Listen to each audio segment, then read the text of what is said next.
जी। हर एक आदमी का गुटखा खाने का मतलब समझ लीजिए सरकार ने तो पैसे कमाने के रास्ता में गुटखा पे बैन नहीं हुआ आज तक, सिगरेट पे सुट्टा पे बैन नहीं हुआ आज तक। Why? Because they are earning money from that. बाकी कोर्ट जो ऑर्डर देता है, सुप्रीम कोर्ट ने ऑर्डर दिया एनिमल बर्थ कंट्रोल करिए, एनिमल वेलफेयर बोर्ड का स्थापना है, एनिमल वेलफेयर के लिए काम करिए।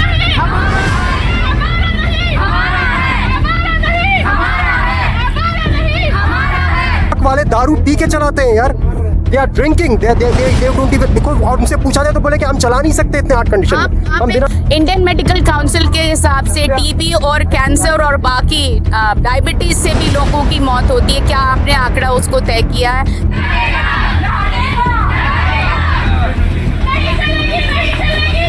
रेप पहले महिलाओं के साथ होता था, अब कुत्तों के साथ होता है। सरकार should take care of this. सरकार के पास वो फंड्स हैं, सरकार चाहते तो उनका नसबंदी कराते, सरकार चाहती थी सिचुएशन को हैंडल कर सकते थे।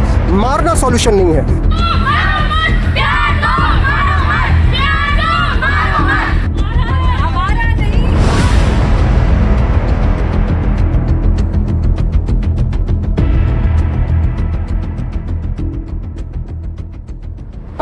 जिस तरीके से सुप्रीम कोर्ट ने ऑर्डर आया स्ट्रे डॉग्स के खिलाफ, 18 आदमी नागरिक दो टुकड़ों में बट गए। जो स्ट्रे डॉग्स है वो उनके अलग तड़के हैं, जो इनका समर्थन कर रहे हैं उनके अलग अलग तड़के हैं। बात करेंगे पटना के आज गांधी मैदान में स्वतंत्रता दिवस के अवसर पर। मैम, सबसे पहले तो स्वागत है आपका। हाँ जी।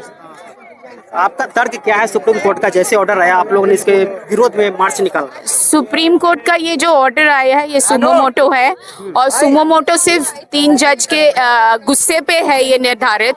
तो किसी का गुस्सा पे कोई निर्णय नहीं हो सकता, कोई जजमेंट नहीं होता। गुस्से में आपका हर समय जो भी निर्णय लेते हैं वो गलत होता है। और इन जजों ने जो किया है वो बाकी कोर्ट का, जो सुप्रीम कोर्ट का ऑर्डर है उसको नजरअंदाज करके किया है। तो बाकी कोर्ट जो ऑर्डर देता है, सुप्रीम कोर्ट ने ऑर्डर दिया एनिमल बर्थ कंट्रोल करिए, एनिमल वेलफेयर बोर्ड का स्थापना है, एनिमल वेलफेयर के लिए काम करिए, स्टेरिलाइजेशन कीजिए, तो ये कहाँ गया? ये उन्होंने नजरअंदाज कैसे कर लिया? विरोध करने का आपका तर्क क्या है? विरोध यही है कि ये चीज को रोका जाए। अभी तो स्टे ऑर्डर लग गया मगर इसके ऊपर निर्णय नहीं आया है। तो जब तक निर्णय नहीं आता है हम लोग इसका प्रोटेस्ट जारी रखेंगे। Indian council of medical research के मुताबिक हमारे देश में 3700 लोगों की मौत होती है रेबीज की वजह से। इंडियन मेडिकल काउंसिल के हिसाब से टीबी और कैंसर और बाकी डायबिटीज से भी लोगों की मौत होती है। क्या आपने आंकड़ा उसको तय किया है, देखा है, चेक किया? सिर्फ रेबीज को ही क्यों आगे बढ़ाया जा रहा है? सिर्फ कुत्ते का मामला है इसलिए रेबीज को आगे रखा जा रहा है? ऐसा नहीं होना चाहिए। बाकी भी इंडियन मेडिकल काउंसिल का डेटा है उसको चेक कीजिए, उसमें टीबी, डायबिटीज, कैंसर जैसे बहुत हैं जिससे रोज मौतें होती हैं, और वो आंकड़ा रेबीज से कहीं ज्यादा है। कहीं ना कहीं हाँ। गुटखा जानते हैं आप? जी जी। हर एक आदमी का गुटखा खाने का मतलब समझ लीजिए सरकार ने तो पैसे कमाने के रास्ता में गुटखा पे बैन नहीं हुआ आज तक, सिगरेट पे सुट्टा पे बैन नहीं हुआ आज तक। Why? Because they are earning money from that. Why dog? Why dog? Accidents.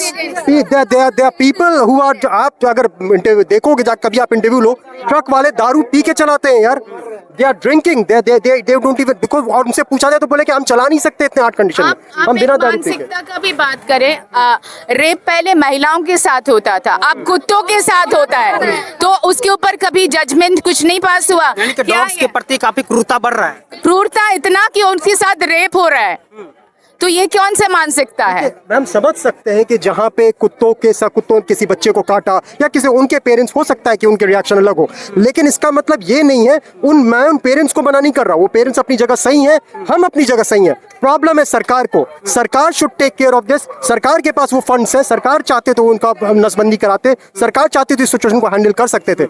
मारना सॉल्यूशन नहीं है। This is never the solution. So that is the thing which I think it should be work it out। और हम आवाज इस चीज की नहीं बन रहे हैं कि हमें कुत्ता, बिल्ली या हम उस इंसानियत के खिलाफ है जो आप रौंद के, जिसके लिए इंडिया जाना जाता है। We know for the culture. आप उस कल्चर को रौंद के एक गाड़ी में चलने वाला और एक इंसान को चलने के लिए आपने जगह दिया है, कुत्ते को मार के। अभी सेंसस की बात करें तो 2011 के बाद सेंसस किसके होना था लेकिन हुआ नहीं। कहीं ना कहीं मुद्दे से भटके कर रही सरकार।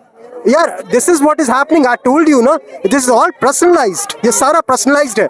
किसी जुडिशरी वाले को किसी को कुछ हुआ होगा, उनको लगा कि वो अब ये सुमो मोटो करने का टाइम है क्योंकि मेरे बच्चे को शायद किसी ने काट लिया, तब उनको याद आया, उन्होंने ये कर लिया। वरना ये आप समझ लो, ये अचानक से ये चीज कहाँ से आ गई, ये चीज अचानक से। वो जो केस जो लिया गया था, it was proven, the family said कि वो मेनिंजाइटिस के कारण डेथ हुआ है। It wasn't because of the dog, उनको रेबीज नहीं हुआ था, the kid died because of meningitis, not because of rabies.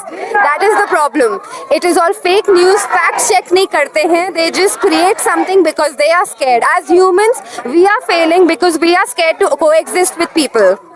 देखिए, पटना के लोगों का अलग अलग तड़के थे। जैसे ही सुप्रीम कोर्ट का ऑर्डर आया था कि स्ट्रे डॉग्स को शेल्टर होम में डालने की, उन्होंने कहा कि 6 से 8 हफ्ता में कम से कम 5000 आवारा कुत्तों के शेल्टर होम में डालना जाए, जो कि दिल्ली के लिए कम से कम 15,000 करोड़ के खर्च आएगा। किस तरीके से दिल्ली के मुख्यमंत्री रेखा गुप्ता ने किसी खास वजह से इसको, और उसमें जो बहस हुई थी उसमें 2 जजेस थे, उन्होंने ऑर्डर दिया था और इसके लिए 1 हफ्ता के अंदर हेल्पलाइन जारी करने का नंबर भी दे दिया था। और उन्होंने कहा था कि इस हेल्पलाइन नंबर पर अगर आप कॉल करते तो 4 घंटे के अंदर आवारा कुत्तों को शेल्टर होम में डाला जाएगा। अगर आप उस कुत्ते को, जो भी अधिकारी आएंगे पकड़ने के लिए, उनको अगर रोकते हैं तो उन पर आपको कार्रवाई की जाएगी, क्योंकि ये सुप्रीम कोर्ट ने अपने जजमेंट का ऑर्डर है। हमारे साथ जुड़ने के लिए बहुत बहुत धन्यवाद।